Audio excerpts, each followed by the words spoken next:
The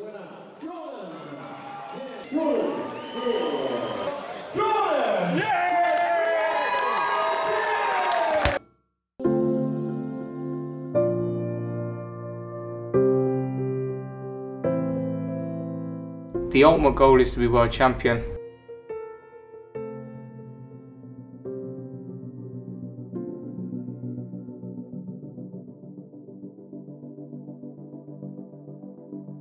First got into boxing as a hyperactive child. About 4 years old, I was running around being a nuisance at school, and they decided that I needed to burn some energy. So I went swimming before school, and my dad, who was a local amateur boxing coach, took me boxing after school. He didn't really spend much time teaching me stuff because I was so young, but I was always in the gym, watching and learning and seeing what was going on, looking at the older lads and learning from them. And by the time I was sort of 10, 11 years old, I was ready for my first amateur fight. And on my 18th birthday, I turned professional and I boxed 7 days after, and the rest is history.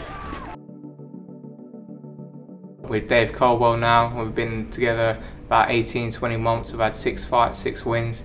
Looking forward to some really big fights this year. I've just won the Commonwealth title in my last fight, and we're absolutely buzzing. We're on a roll. Great left hand there from Gill, just knocks Doyle back onto his heels again, and he's hurt here and he's trying to cover up, just stumbling forward. Gill setting his feet, looking for the left and the right, and in jumps the referee Victor Ogling and calls a halt to it. Ryan Doyle doesn't like it, but he was pinned back on the ropes there.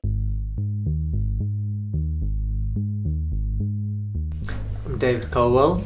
I'm a boxing coach, boxing manager, actual licensed promoter as well, and I also work for Sky Sports. I was your typical school wimp. I used to get bullied at school. I had a really bad childhood. Every day was basically horrific. I used to be scared of going to school. I used to be scared of being at school. When we had subject changes, you had to walk around to go to the next classroom, next building, science block, wherever. Yeah, I didn't have a good time. I got to 15 and something happened and I kind of snapped, and I thought, I've got to start being able to look after myself. My big worry was, what happens when I get older, and if I'm a dad and I'm easily intimidated and I see somebody that bullies me, across the street, and how am I going to be? How can I be any kind of role model, or I just didn't want to be a wimpy dad. I went on the hunt looking for Brendan Ingall's gym. I actually turned up in Shire Green. Somebody told me in Shire Green, and I was wandering around. I caught a bus there, and I was wandering around everywhere looking in Shire Green, looking for this old chapel it was that I was told about. And I was like, no, it's not here. No, it's not here. And eventually I found out it was at Winkerbank, hunted it down, and the rest is history. We have a really good bond, really good relationship. We turn up at the gym with a smile on our face every day because we know what we're doing is what we need to be doing. And if we need an easy day, then we have an easy day. If we need a hard day, then we always have a hard day. So he knows what I'm thinking about even asking me. So we have a sort of telepathic bond. 9 times out of 10 I don't even need to say anything.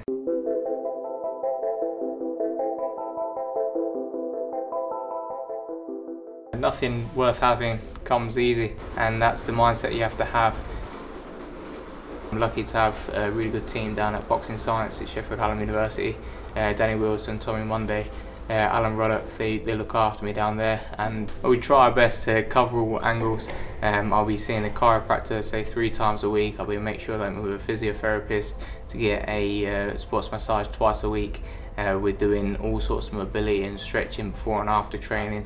The reason why I do what I do is because I want to be the best at it, and boxing is something that I've grown up watching. Boxing is a sport that I love.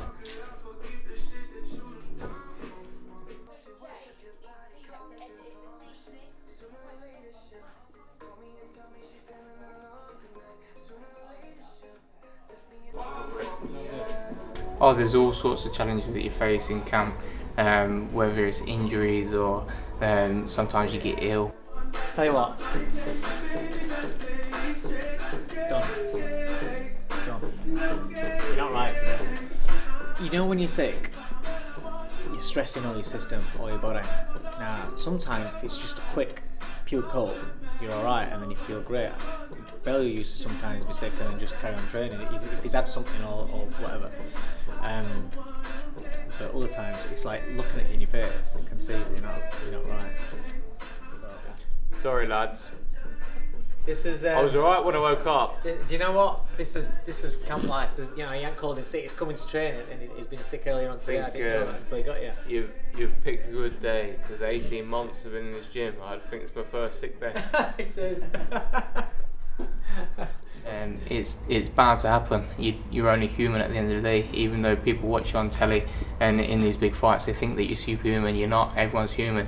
If you're training hard and you're in a calorie deficit because you're trying to make weight, then 9 times out of 10 your immune system's not going to be as high as normal people. So that's why it's so important to have PhD on board to make sure that I have the best chance possible of not getting ill and stuff like that. But even injuries, your hands are going to hurt from punching, you might get a cut in sparring, and these are things that most of the time are out of your control. So all you can do is control the controllables and let everything else take care of itself.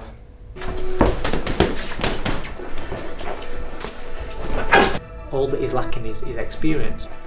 It's because he's young, he's 24 years old. We ain't going to see the best of him until he's about 27. But for now, I have to manage those doubts and insecurities that come with inexperience and being young, you know? It's not just a case of me saying a few words and that's it. It's a case of you have to put it across to them to teach them so they understand it themselves, so then they can manage it. So then when I'm not there, certain situations arise, they understand how to manage it. I'm fighting Emmanuel Dominguez. He's a good fighter. He's Mexican. That's about as much as I know about him. He's tall, he's a big puncher. He'll come forward, he'll wade in, he'll throw a lot of shots. He's a typical Mexican fighter. He's going to be dangerous for 12 rounds, so I've got to be switched on. You know, I'm looking forward to a good, tough fight. He's going to bring the Mexican style, and that's something that I'm excited about. So hopefully we can get in there, put in a really good performance and shine.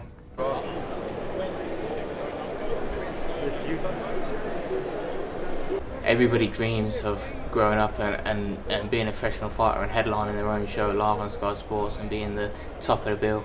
And for many people it's out of reach and it's not achievable. But at 24 years old I've managed to get this slot and I've got this opportunity, and I'm going to grab it with both hands because, you know, what a night it's going to be. I'm so excited. The whole of the area is going to be there. There's a really big buzz around the area, and I'm glad that I can bring big time boxing back.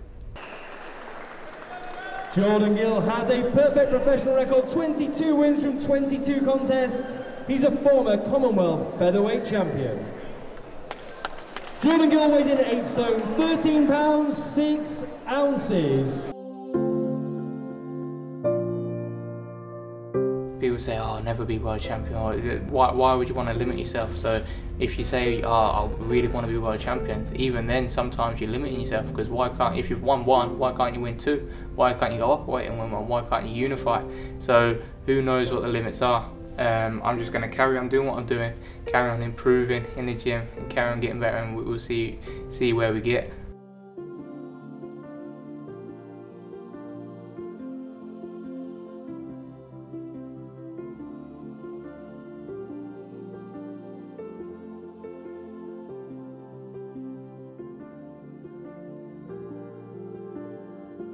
He's, without a shadow of doubt, the best talent that I've worked with.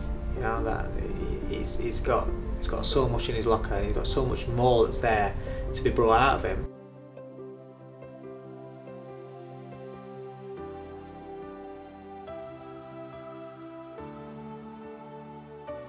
I would be very disappointed if I didn't become world champion.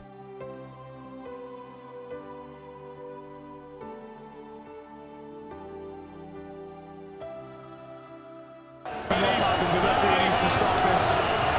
He's one punch away from one big punch from going to sleep here. That's the shot. That's enough. His challenge is over.